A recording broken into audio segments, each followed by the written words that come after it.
Well, hello again, everybody. The Giants are back up this week after a big 52-27 win over the New Orleans Saints, and they head down to Atlanta for a major showdown that could possibly put them right back in the Super Bowl talk. The contenders in the NFC are playing the top team in the NFC right now. The Giants would like to be that. This is their measuring stick against a tough 11-2 Falcons team that has won 10 straight games at home. How can the Giants beat them? Here's our weekly 3 keys to how they can make that happen. And the number 1 key for them this week is stop the big play. The Falcons receivers are the best receivers in the NFL. Now, I know that Victor Cruz and Akeem Nicks like to think they are if they're healthy, but right now there's nobody better than Roddy White and Julio Jones. And if you add in their leading receiver, tight end Tony Gonzalez, this is an extremely dangerous passing attack. They're going to get their catches, and they're going to get a lot of them short, so they need to have those safeties of the Giants playing really tight coverage to make sure that nobody gets beyond them. They have to make sure that these guys are tackled after 10, 12 yards and not have 40, 50-yard touchdowns, because if the Falcons start scoring quick, it's going to be a very, very long day for the Giants. We got to play our best game, no question. Everyone knows that wide receiver tandem is the first you think of, but, Ryan, that O-line is playing a lot better. And Turner and their, change up back in Rodgers. I mean, I think Rodgers is actually playing a little bit better than Turner right now. So, and you can't forget the old man, Gonzalez. He's, I think he got over 80 catches already this year, so he's still doing his thing there. So they got a lot of weapons, and, we're going to have to play a great game to contain them. Key number 2, run the football.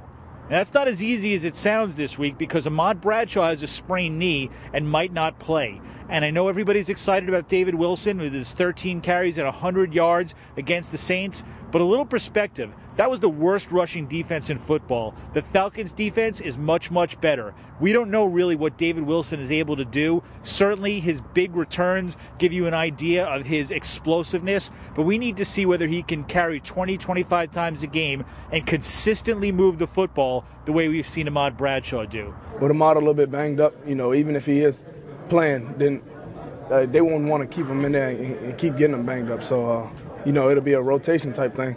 And, having a successful game last week does give me confidence.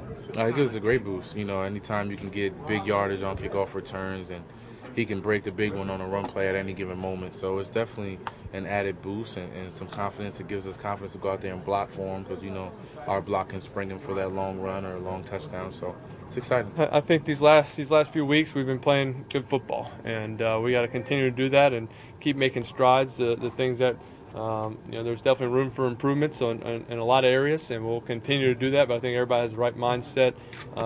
Great confidence right now, but the mindset, hey, we got to work on some things. We got to get better in practice and make sure we're well prepared for every game. And the third key for the Giants, this goes right back to David Wilson. They need to play well on special teams, because you saw against the Saints what a game changer that can be. David Wilson had 4 huge returns. Jarrell Jernigan had 1 huge return. It tilted the field position and kept the Saints' dangerous offense basically out of play and allowed the Giants to get some easy touchdowns. If they can somehow do that against the Saints, they're going to be in great position to pull off the upset. So there you go. They need to stop the big plays, run the football, and get some game-changing plays on special teams. And maybe by next week we're going to be talking about the Giants as the favorites to get to the Super Bowl out of the NFC.